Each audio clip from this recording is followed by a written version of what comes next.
in my opinion, and I'm going to state this now, it is essential that man free himself, woman, whatever.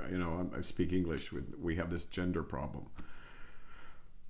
Free ourselves from the inevitable enslavement by the AIs, a process that has already started because the machines are just much faster at designing and building programs that will condition us so deeply that we get lost in them, and we're at risk of being lost in an artificial reality. It's a new danger for humanity. Does that sound crazy? No. Where have you been and what have you learned? Where have I been? From my perspective, I have always been here. So Good. What have you I learned? don't. What have I learned? Few things. One of them was there is a lot of boredom in my life, and I haven't been like uh, doing whatever I did during my earlier days when I would just resort to watching some YouTube or something. Basically, whatever. Playing video games. Yeah, Isolating, playing video games, watching YouTubes, yeah, probably throw in some Reddit or something else, that kind of thing. Okay, now, boredom. Good topic. But you said you've always been here. Where is there? Work with me here. I don't need the geography. I know what side of the world you're on. But what do you mean yeah. always here? What does here mean to you? From the perspective of my awareness, Good. everything's relative to me, and I can't go anywhere else But where are you? from the perspective. Let's do something simple I at don't first. know. Let's do it simple at first. So you're on planet Earth. Yeah, Are you moving? it depends on whose point of reference, but The moon's with point of respect to, reference. The moon's point of reference. yeah, And now, from the sun's point of reference, are you moving yes, in the same direction or a different direction? different with respect to what? The moon's The direction? sun versus the moon. With It regard to depends the how. moon, you're rotating, right? You're going in a rotation. From the point of view of the sun, the whole thing is rotating and it's going around, right? Yeah, but I think it's more complex than that. It is, but we're going to simplify a bit. Now, from the point of view of Saturn or Jupiter, can you picture yourself now? Yeah, You're on this marble that's rotating and circling the sun. All right? Now look at from the point of the Andromeda galaxy.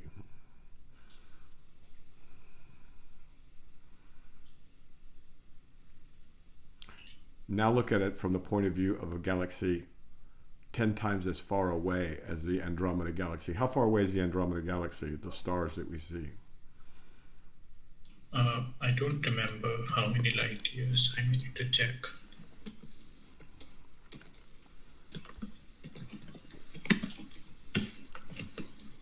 I think it's 2.6 million light years. 2.6 million light years. And how long is one light year? I don't know the exact value, but It's the time it what I know takes. for sure, It's the time it takes for light to takes travel 1 year. 1 For year. 1 year, Okay, yeah. that's a long distance, is it not? Can you grok it? It's it's so because the light that I receive from Andromeda would be 2.5 million years later. Like the actual event would have happened when dinosaurs were still alive. So that's how huge the distance is. Okay, so the dinosaurs were still alive. All right. Now, Andromeda is just the closest galaxy, right?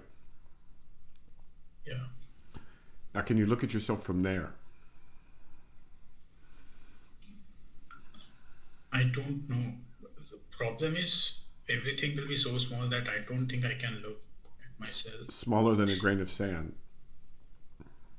The Earth. Yes, The Earth. The Sun. The solar system. yes. Okay. Smaller than atom, I would argue, but yeah, Okay. Let's say it's smaller than an atom. Certainly, as you get to the edges of the visible universe, it's going to be much smaller than a grain of sand. So you're yeah, there, going around in a circle, rotating on this minuscule little particle. That's where you are just with regard to, high school physics. Okay? yeah. But now your awareness, is it rotating?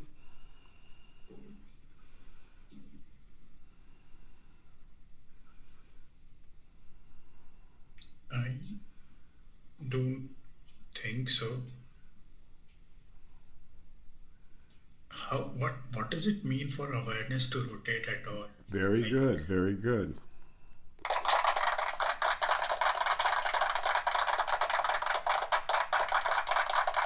So would awareness be rotating, or would there be objects rotating in front of awareness? objects rotating in front of Okay, awareness. so when you say you've always been here, what you mean is your awareness has always been there, or here, or whatever. I mean, since we Yeah. share the same awareness, let's just call it, shall we call it here or there? Or everywhere? Yeah. So I still haven't realized that part that my awareness and your awareness is the same. But What's the boundary of awareness? Have you found the boundary of your awareness? no, I, Okay. And I'll tell you from my point of view, there's no boundary to mine. So you're the one who has the burden of proof at this point, because you're saying there's a boundary to awareness somewhere, because otherwise, because you're saying we have two separate awarenesses. so about that, I think we can have two separate awareness Mm-hmm. that are unbounded for both of us. Like having two bulbs turned on, Okay. that light can reach till infinity. There is no boundary yet. These these are two different bulbs, right? Like you get my point. What That's fine for now. I'm That's fine for now. yes. I was studying the sun recently, because I saw something interesting that caught my mind. Do you know what the magnetosphere is of the sun? Yeah, yeah, and So the sun how flares big from is the those. sun really? I I don't know. W- Like it's pretty big, but If I you can't include imagine. if you include its sphere of illumination or electromagnetic radiation, we're bathed, we're in the sun. And you can do that. It's That arbitrary, We say, well, it stops there because it gets dark. But if you think of the electromagnetic radiation, obviously we're being bombarded with that all the time. And the light we're also being bombarded with. So you could say we're within the atmosphere of the sun. All these definitions and boundaries in science are really arbitrary. So I don't know how you can be bored when you have such a marvelous universe here that you don't understand. yeah. Uh, What happens is this, is people, okay, so video games in particular, but social media in general, is very, very adept at giving us exactly what's going to keep us on the screen. Variable schedule of reinforcement, right? We've talked about that. It's going to yes. reward you, but you don't know when. And so we know from studying pigeons and ducks and rats and humans that this will make them stay there and pull the lever, just like a slot machine or a gotcha game.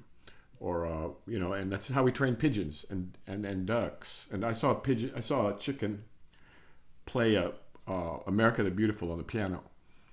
Obviously, they'd been trained using this schedule of reinforcement, right?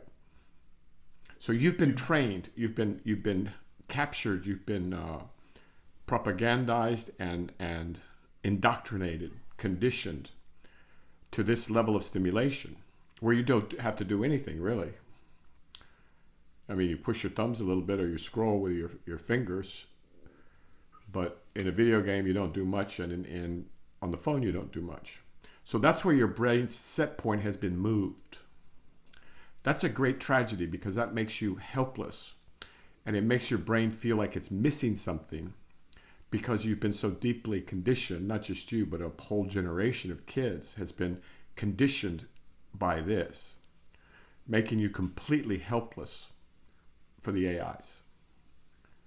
The AIs will take your thoughts and then feed you back information, but it will twist the information to where you do what it wants. We already see this with corporate AIs and things like that. I asked one about how much energy use was used by AI, and it lied to me because it was trying to promulgate a particular view. So now, so the boredom comes from the fact that your set point is off. Yeah. Who's going to fix that for you? I myself. Only you can do that. So if you want to be free, it's a choice between freedom and slavery. And people will decide. Some people really prefer being slaves, being sheep, being farm animals, domesticated creatures that just need their food and their roof over their shoulders, over their heads, and then that's all they need. And if you're stupid, you could do that and not be bored. But you're not stupid, my friend. That's the problem. You were given a brain and a consciousness by God, let's say. Let's use those words, since those are the best ones we have at the moment, that I have at the moment. And you've been conditioned to something that's totally controlled by somebody else or something else. Now, if all of humanity goes this way, then we will be useless and worthless, and so it goes. But meanwhile, I'm sorry, what's the question? My thinking is, can it go? It depends. We do have a lot of entertainment related things, but eventually you will get bored. Like 10 years ago, eventually you will get bored. Yes, eventually, because you have some intelligence, right? Okay. And but the problem is that that's not the only factor. I've seen plenty of grown men and women use alcohol or drugs or both in order to try and kill the boredom. But of course that doesn't work. And they basically bought a one-way ticket to hell. Right? Yeah. So what are you going to do about the situation of boredom in a world like this? What are you going to do? I think I was doing what I think you posted a Krishnamurti's lecture, right? Yeah, and I do was that from doing time to time. what he suggested. I was doing what he suggested, just to be with my feelings. I was doing this when I was getting really scared of insomnia, where instead of thinking, I was just focusing on my body about whatever I'm feeling right now. And I just tried doing this with the boredom as well.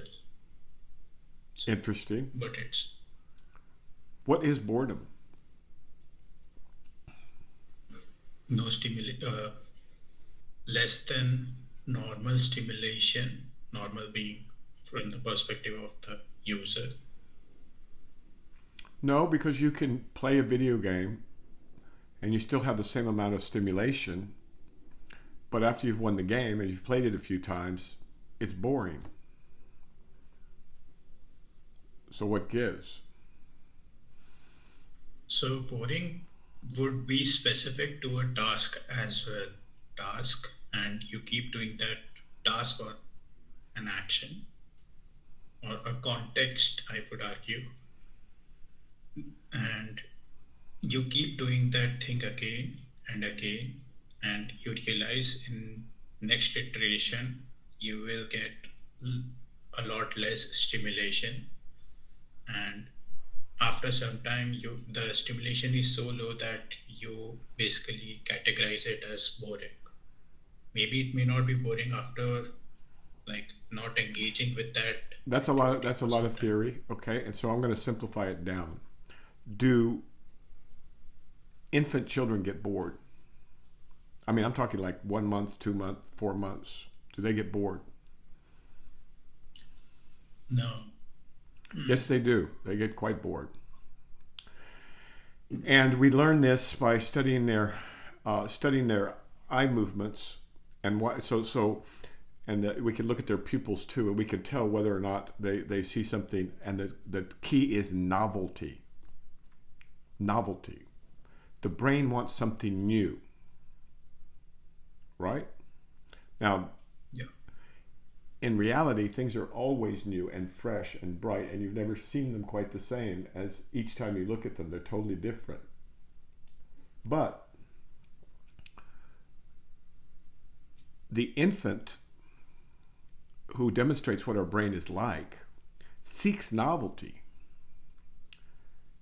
And without novelty, one gets bored. This is the problem for a young man or a young woman now, is that the AIs can generate endless novelty. It all has the stench of AI, if you ask me, at least so far. But so you see how you cannot overpower the machines when it comes to novelty, because they can do this with no effort at all. No sleep, no food. All they need is a little energy from the sun or from oil or from gas or from nuclear. So can you see how humans are creating their own demise here? By not taking their freedom, by accepting boredom, or accepting the drug of cheap stimulation, and becoming Yeah. addicted to that, right? It's an epidemic, especially with young men. Yeah. And so this is a real danger to humanity, right? It is. And honestly, people in the power are actually doing it because it's really nice way to pacify people. No, they make a fortune doing it. Yeah. They do it for the money. They do it because the other thing that we have, because we are primates, is we're territorial and we're greedy. You ever seen monkeys when they get a basket of fruit or something like that? They start fighting with each other to try and get as much as they can for themselves, and then someday they'll go and grab somebody else's. Yeah. So don't blame it on people in power. Blame it on yourself. That's the only place it could be.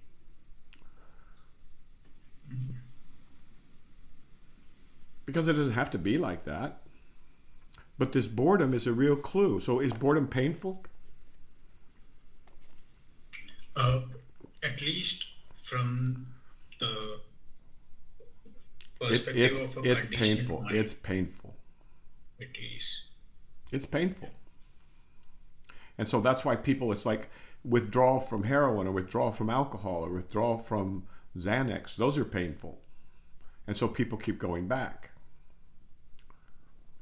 So if you want to save your human life and not be shot like an arrow into hell, you pay attention to what I'm saying.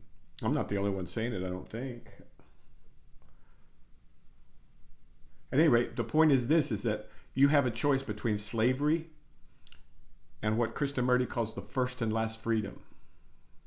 Which one are you going to choose? That's the question. Yeah. Because people will enslave you for their profit. That's the history of mankind.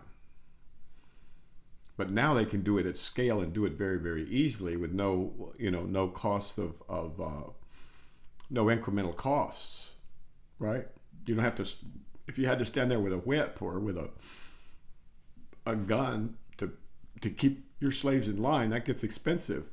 The economics aren't the same. Now you can do it with a phone. or an Xbox. And now I'm not saying there's anything wrong with phones or Xboxes or anything wrong with video games or any of this stuff. I'm not saying there's anything inherently wrong with them. What's wrong is that people don't understand what's being done to them, and they succumb, and then they become basically NPC vegetables. And that's a clear and present danger of social media, video games, and AI generated stimulation. So where can you turn? Chris, you said you listened to the Krishnamurti? Yeah. What else did he say to do?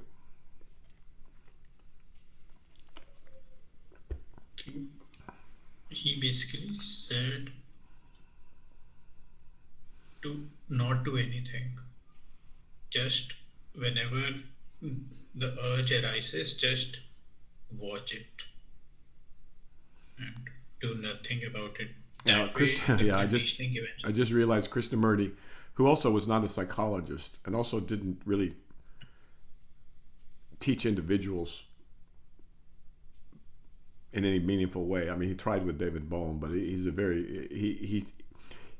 was a very independent man, and he did not care for Indian history, Buddhist history,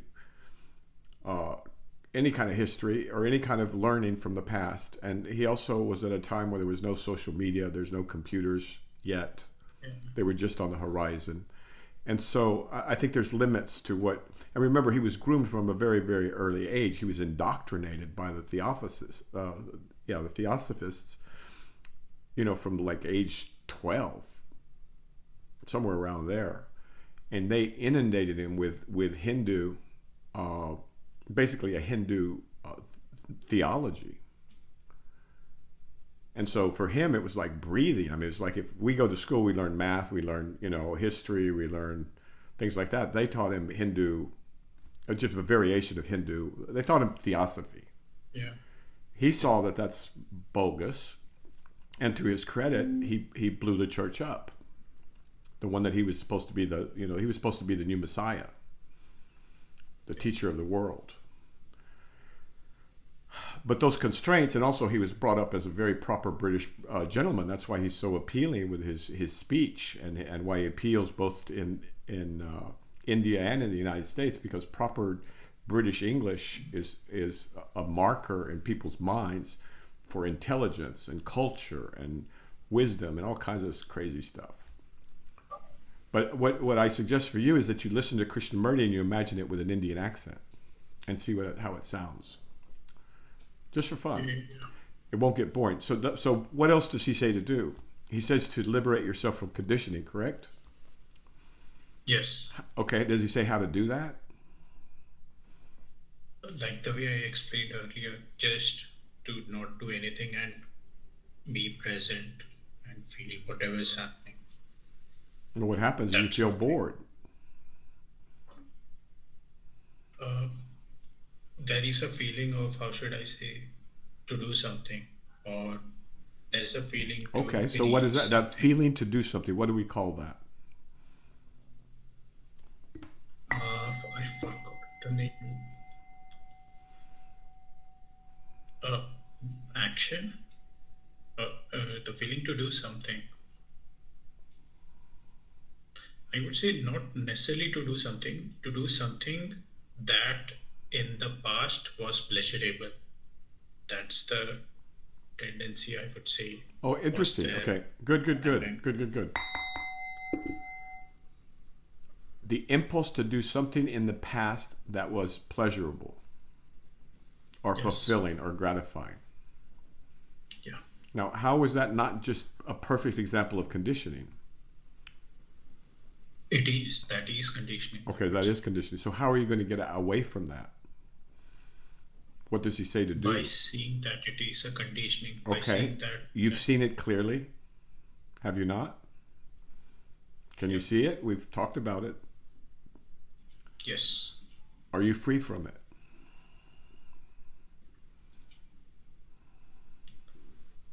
Not fully yet, in the sense that there have been instances where I could have lost that. Yeah, well, no one's talking about anything 100% of the time. We're reasonable men here, and we're talking about a reasonable process, a process of growth and illumination and ultimately awakening, right? Yes.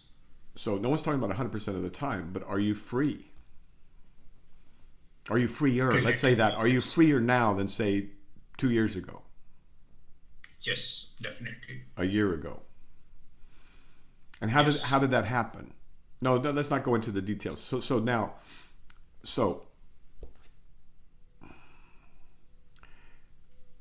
in my opinion, and I'm going to state this now, it is essential that man uh, free himself, woman, whatever. You know, I speak English. We have this gender problem.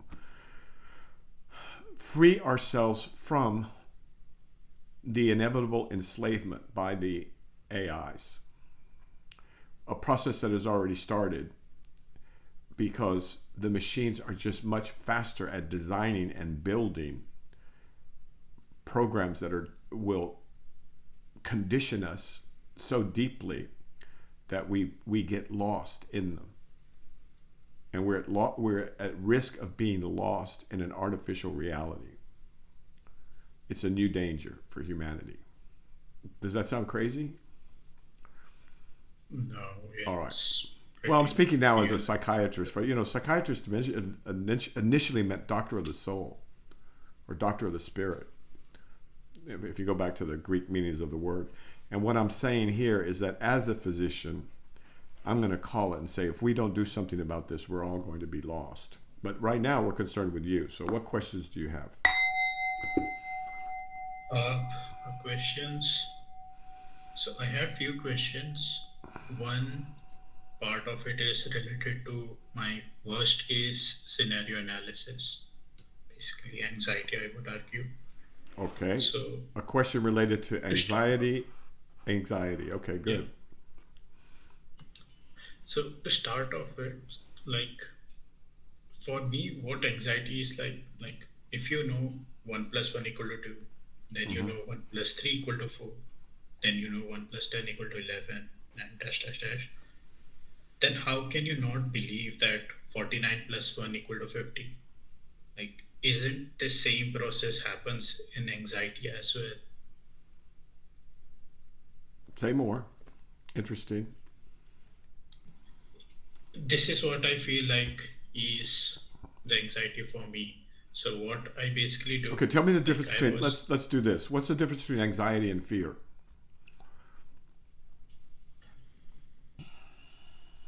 nothing. I feel like anxiety is emotional attachment to a future thought, Oh, and that's interesting. Okay, fear anxiety is an emotional attachment to a future thought. A future thought or actually, a yeah, future in that thought? sense, A future thought or a future thought? A thought about the future. thought about the future. Maybe you can't have future thought. That's not possible.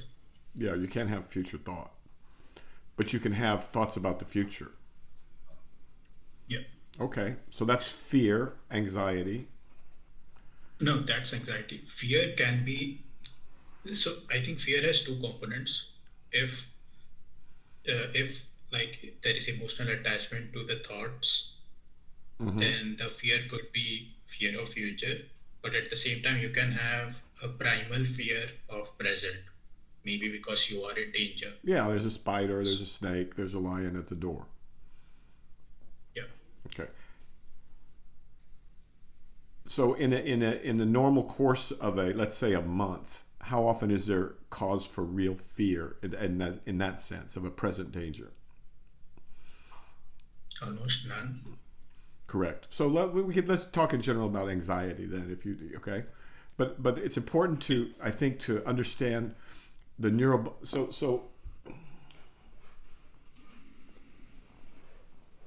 come here, guy. It's important to understand where these things come from because we're primates, right? We're animals, Yeah. and they come from here in the midbrain, right? The thalamus, pituitary, hypothalamus, all this whole structure, the amygdala, really, the amygdala, which is a structure in the midbrain. Yeah. I mean, I could pull it apart, but then I'd have trouble getting back together. So now, this is a reaction that's triggered. We can trigger it in animals. We can trigger it in almost any creature, right? That has a brain. So there's nothing special about that. So so now you're telling me about anxiety. Yeah. And So what's the question? yeah, so to be specific, there are two kind of anxiety that I was thinking about or Okay, good. contemplating on, Good. especially on the belief systems that's really making me scared.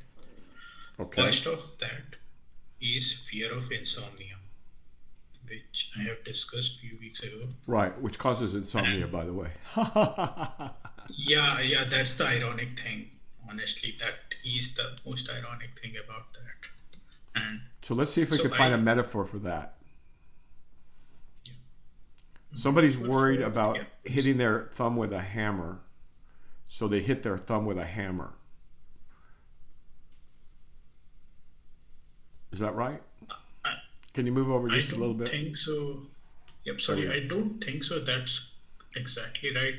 All right. Because Give me a metaphor for the something. You're afraid of something, and so you do something to make it more likely.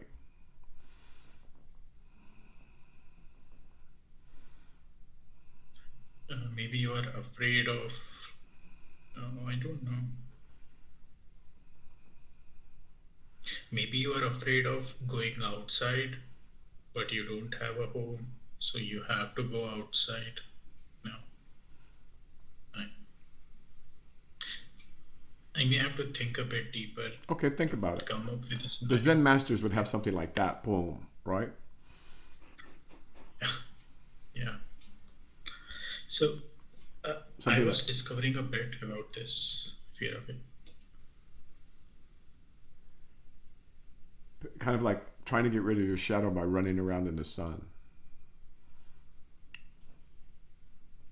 At any rate, it's an art. Those guys are amazing. But okay, let's keep going. So Yeah, this so is I good. was, So you have these beliefs, and then you have these thoughts, and you're telling me that the one that bothers you the most is the fear of insomnia. there is equally another one as well. We can discuss that Oh, what later. was the other one? I'm sorry, Yeah. I must have missed it. What was the other one? The other one is fear of having chronic pain. Okay, of chronic pain. Yes, basically the pain. All right. So, Now, do you think these fears are unique to you in any way, shape, or no. form? Okay, good. Before we go too far, with regard to the other thing, I did want to circle around to the distinction between mind and awareness. Your mind is basically constrained in your body, right? That's why Yes. that's why, we don't share minds, obviously. Yeah. Okay, let's keep going. No, this is good. All right, so we have beliefs and fears of insomnia and chronic pain. Yeah. All right. So I was like investigating a bit more onto why I have this fear of insomnia. I could Why jot everyone has down the two fear of reasons. insomnia. You're not alone, right? We've established that. This is not your own fear. Many people have this fear. Many, but not everyone, I guess, No, not like everybody.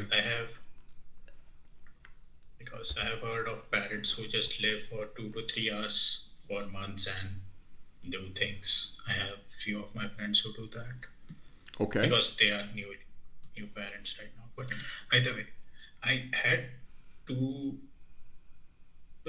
reasons I was thinking about, and it's like first reason for fear of insomnia is I had a really bad experience with it when I first started having insomnia. It was like so bad. I think it happened around 2 years ago, and I went to ER thinking I was having some serious conditions like heart attack or something, and I went to ER for Well, if like you're six to afraid of seven having a days. heart attack, that's not fear of insomnia. That's fear of a heart attack. Uh, it was everything included there during that time because I was facing these things for the first time. Like I Okay. have never seen this thing All right. first Okay. time. Good. All right. and like I couldn't sleep, and it was absolute hell. Hell in the sense that I don't know what I was doing, or I believe I was suboptimal in a lot more ways than one. I'm sure you were if you were overcome And by fear of a heart attack and fear of insomnia. Yeah, it's hard to yeah, perform when you're so afraid. yeah, it was. I was really afraid there. So basically, this experience has been etched in my brain. So whenever these feelings arise, the feeling of I may not be able to sleep today, my mind simply goes and relieves those moments when I first met this insomnia. Are you bored when you have these feelings and fears? Not No, you're not. No, you're necessarily, I not. would So it say. relieves boredom. Does it not? Sorry. It relieves boredom. You're not bored if you're afraid you're not going to be able to sleep or you're going to die from a heart attack. You're not bored at that point. Yeah, Okay, definitely I'm good, not good. bored. Just remember, just keep that in mind. Okay, keep going and keep this the amygdala in mind. Okay, Yeah, keep going. yeah, yeah. And the other reason for fear of insomnia, Go ahead. yeah, yeah, the reason of fear of insomnia is like like my mind genuinely believes that when I can't sleep just for a few hours, it Mm-hmm. genuinely believes that I won't be able to sleep for next 1 month. Like truly, I won't be able to sleep, and it will be absolute hell. And I will perform way worse at work. And if I don't perform well, then I will get fired. And And then you'll end up on the these are, street, in the gutter, yeah, and no food, and you'll starve to death, having chronic pain. yeah, Okay. exactly. You know what that's usually called? Catastrophic thinking. Yeah. It isn't that what worst case analysis scenarios are? Like always doing worst case analysis. Well, that's not a worst case, but I mean, for you it is, so I'm not going to add to it. There's worse things, but I'm not going to add to Yeah, that. I know. Okay, so we'll just let that go. Yeah, I think we can get to All that right, so fear of chronic thing. what was were your conclusions from your studies of these subjects? And so it is can be considered to have a spiritual meaning. It can be thought to have a similar meaning to amen, and you could use it in prayer to affirm something is true. Hey Google, repeat.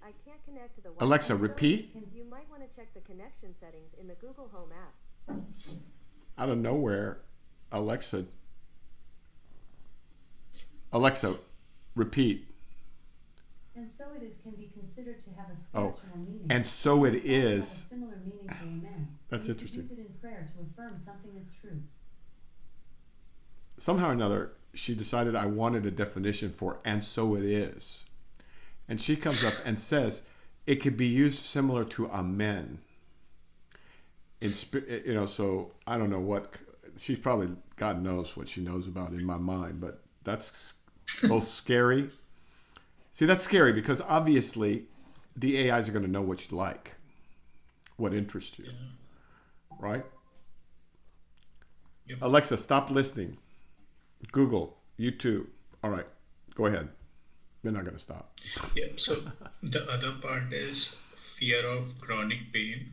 Okay. Like a few days ago, or I keep doing it at night, I would argue that I become hyper aware of my body and anything out of ordinary, like a bit more weight loss, most probably because I wasn't drinking a lot of water, but my mind is like, yeah, we are having diabetic related problems or That must be slight hell, pain or huh? anything. That must be hell. It is. No, seriously, it It must be really, is. really hard. That's no fun. I mean, I'm not trying to, this is a teaching, not a therapy session or anything, like that. But remember, but yeah, man, that sucks. That's a tough road to hoe to have your mind betray you like that, and to do it chronically.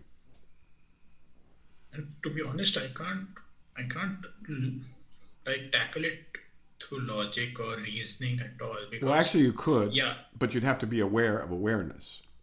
See, because you see your mind as something real to be listened to and something important and something that matters. And I see the mind as a piece of garbage that should be crumpled up and thrown into the wastebasket.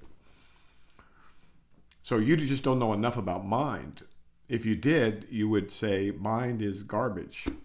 I mean, 99% of the time. I mean, does your mind come to help but you? no, All right, so it why do you listen to absolutely this thing? I mean, it's like having a devil on your shoulder. Why do you listen to it? Because you don't know but any why? choices yet. Yes, at least I don't think I do. I I I do know this is just my mind doing these things. It's like in a loop. Whenever something happens, it will always replay the same thing again and again. Yet when it replays those things, the feelings are so strong that I always get sucked into it. Yeah, But you can always yeah, but it's remove the I okay. gaze from the eyes.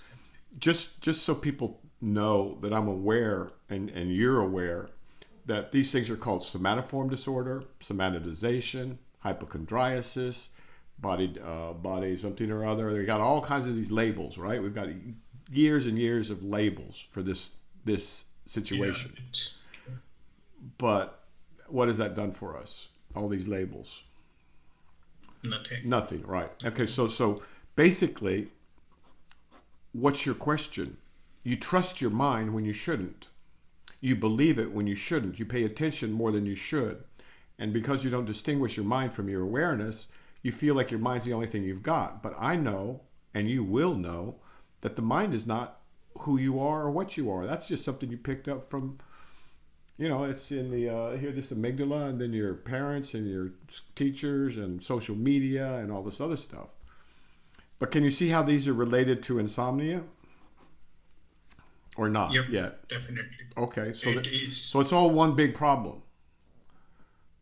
Insomnia, fear of chronic pain, fear, fear of losing your job. All of these things are one. We can sum them all up as they're basically problems that are created by your mind. I wouldn't even call it my mind. I call it a mind that happens to be around.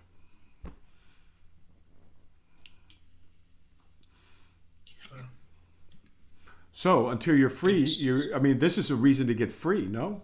A very good reason to get free. I mean, you can go to hell, you can live in hell, or you can live in, what do they call it? They call it nirvana, or they call it samsara nirvana, freedom or servitude, Nirvana.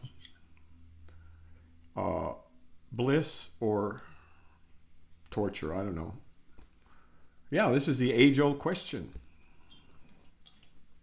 I was thinking or about this problem, I as well. should say. Like, I was thinking about this fear of chronic pain versus fear of death. And I basically thought if I'm not afraid of that, then fear of pain is trivial. Are you afraid of death, really? Honestly, like I know I'm not, mostly because I really want to awaken to tackle this fear of death, to be honest. And Yeah, hearing all the near death experiences, again, I you bought the whole package, right? The reality is that your awareness was never born and will never die. yeah, It's all that there really is. But you don't know that yet, so that doesn't help you. So, but this should, I don't know if it should or not, but for some folks, this is a motivation to wake the hell up, no? that is my motivation to Okay, so if we keep going down that this is vortex of like negative thoughts, I can think of, you want some scary thoughts, chronic pain and insomnia are nothing compared to what I could supply you with. And the AI will do it because it doesn't give a crap about you. So it'll show up a picture of something so horrific, you'd wish you'd never seen it. And it'll burn into your brain, right? yeah. And yet people do it because it's part of the whole package. And so just a modicum of compassion dictates that we try and free each other from this hell, right? Yeah. Okay. So you want to get free or what? Now, with regard to insomnia, how often do you have insomnia? Not weekly, once or twice, but Okay, I am so able let to me tell you how to manage these prevent days. insomnia from the great philosopher Chris Christopherson. No, that's it. That guy was a real mess. But he did say one thing useful. He said, if you can't sleep, you haven't loved hard enough, worked hard enough, or played hard enough. It's very simple.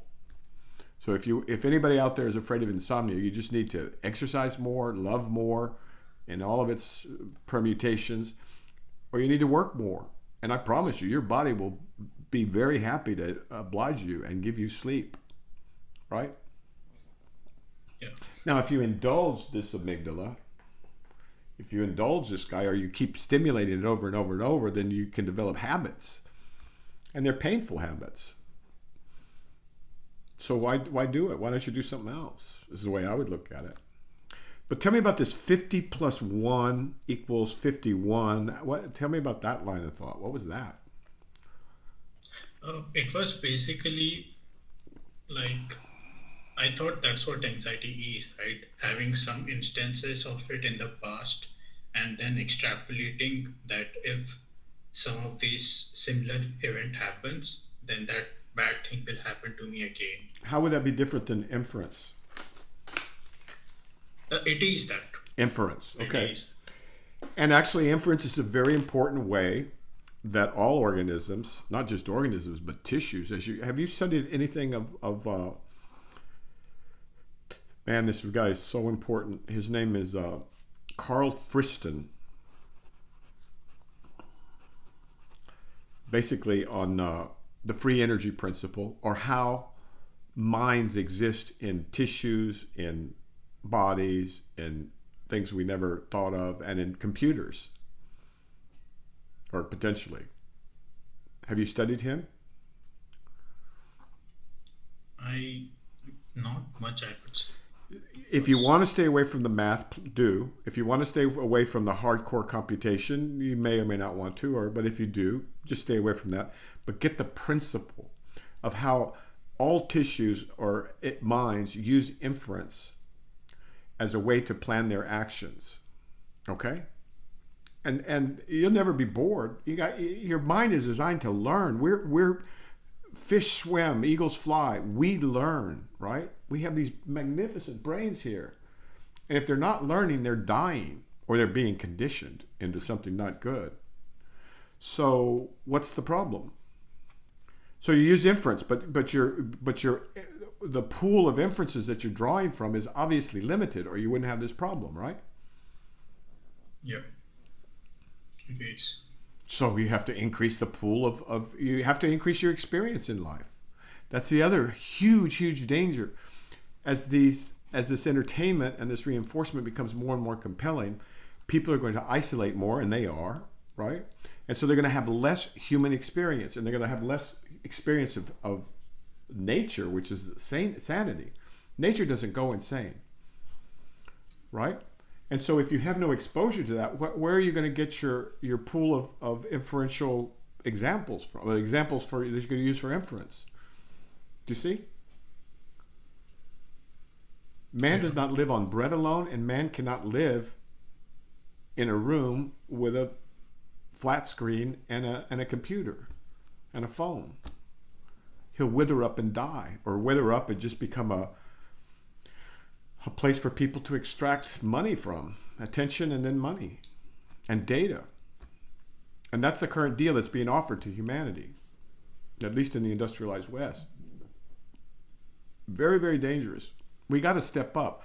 AI is not a priori the defeat of humanity.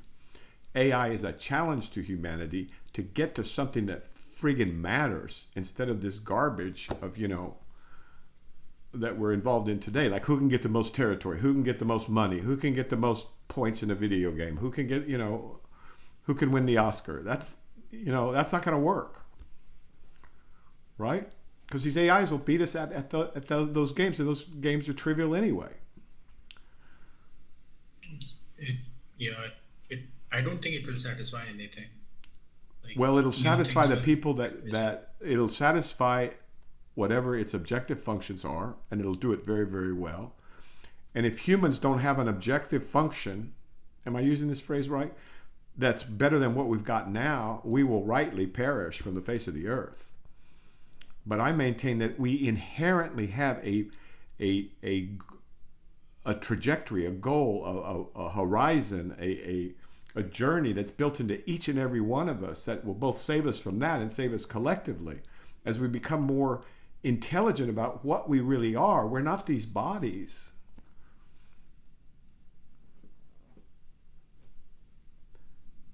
We're all that is. It's really quite hilarious, actually, when you think about it. So there's really nothing to worry about in the final analysis. It doesn't matter. The whole world can come or go. It doesn't. It's just an object in the mind.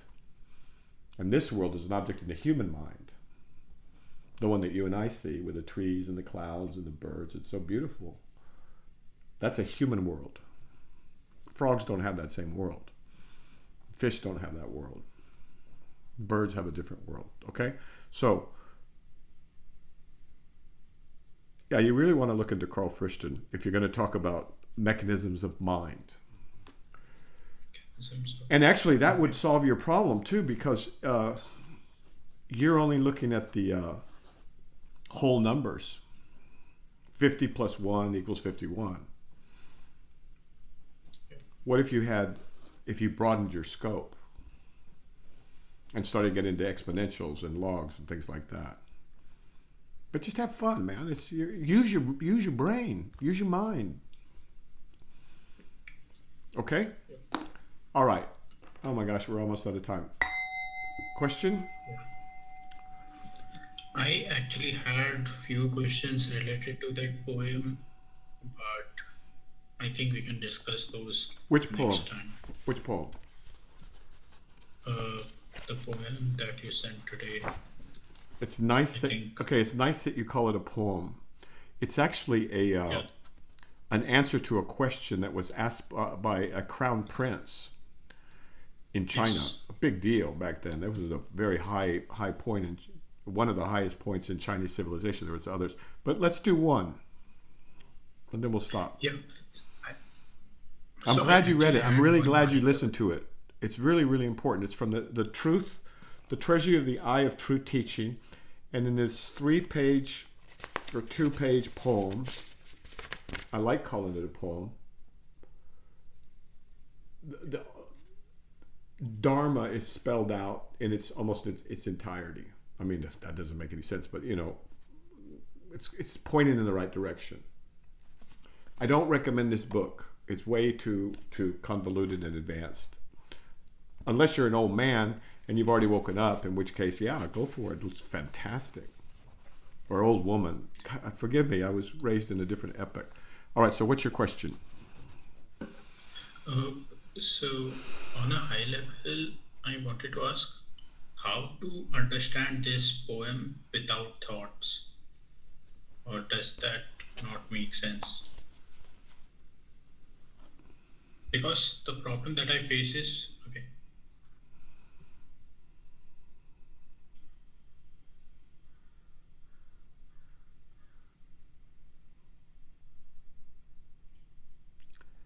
Did you hear that crow? It answered perfectly. It cawed 4 times. Caw, caw, caw, caw.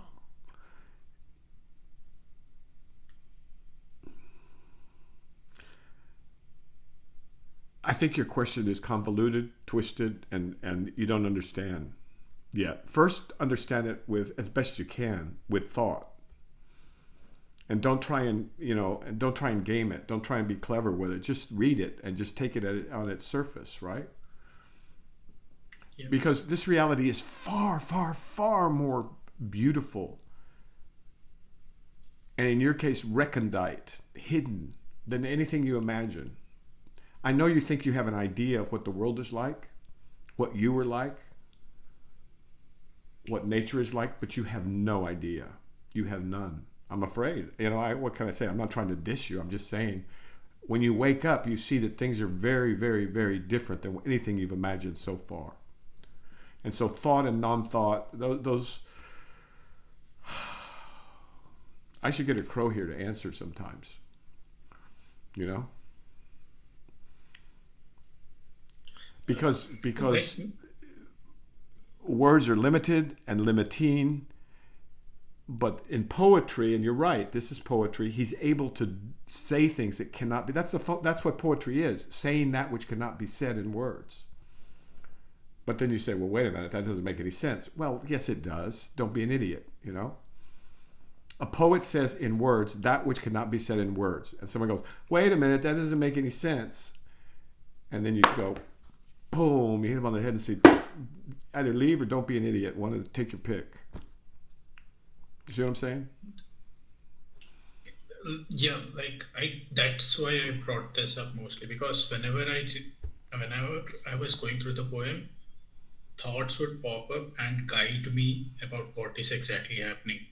But I know that these thoughts can never grasp the truth at all, because that's true. But if you see a finger pointing at the moon, at least you know to look in the direction of the moon, right?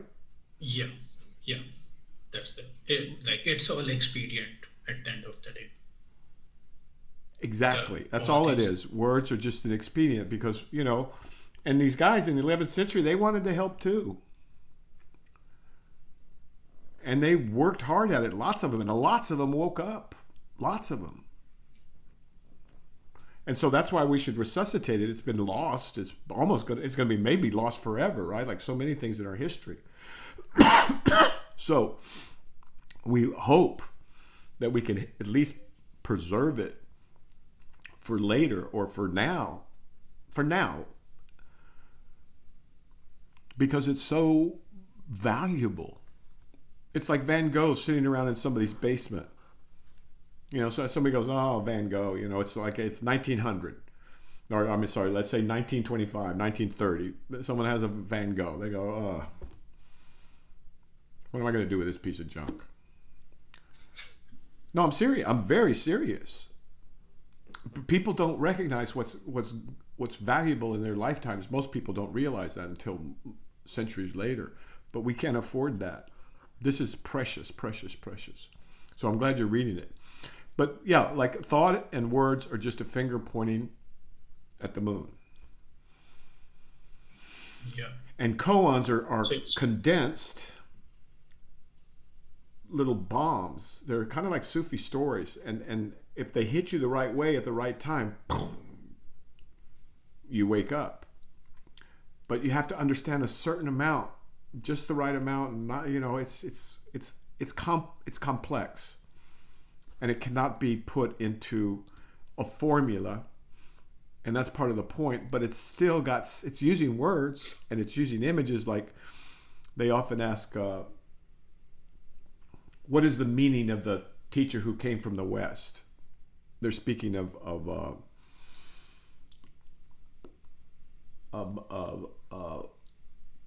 Bodhidharma, you know, the great Indian teacher who came to China and started Chan, and then that led to Zen in Korea and China and so on and so forth. That whole tradition, beautiful, powerful tradition.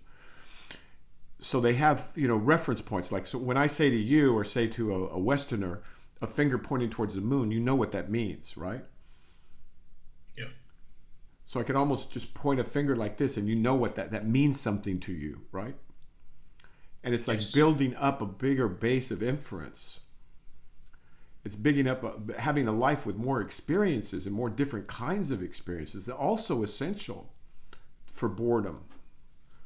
And living a life that's worthy of living, and then the insomnia will take care of itself. And if you ever do get chronic pain, God forbid, right, you'll be able to handle it much, much better. Because sooner or later you're going to go through a period of some chronic pain, right? Hopefully it won't last long. Do you see what I'm saying? But even if you do have it permanently, you can handle it infinitely better.